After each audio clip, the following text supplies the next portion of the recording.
ուրեմն ամեն մեկ քարը հանելու եւ վերատեղադրելու գործողությունը գնահատված է եղել $1300։ Ոչ թե նոր քար բերել, ոչ մեկ քարը հանել, իսկ այդպիսի քարեր մոտապես 200, եթե թույլ տանք, որ մնացածն են նույն ձև քանդեն եւ վերատեղադրեն, իսկ այստեղ վերատեղադրելու ապամոնտաժելու փոխարեն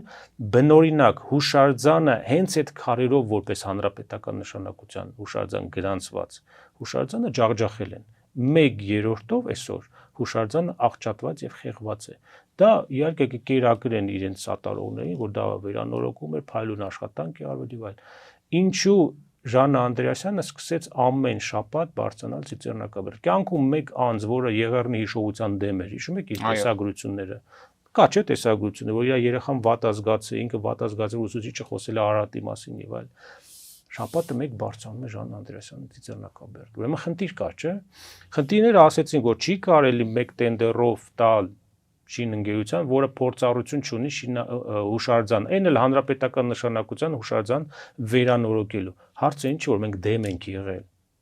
Մենք ուզում ենք կոռուպցիոն ռիսկեր գտնել, կա այնտեղ թե չկա։ Իրավաբաններին չեմ դիմում, որտեղ դա անհույս բան է, ոչ մեկ չի հետաքրքրի, ոչ մեկ չի գտնի մեղավոր։ Բայց պնդում եք, որ կան։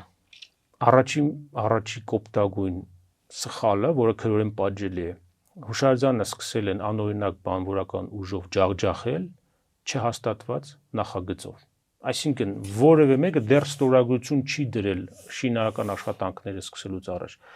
Ամբողջական հաղորդումը դիտեք մեր YouTube-յան ալիքում։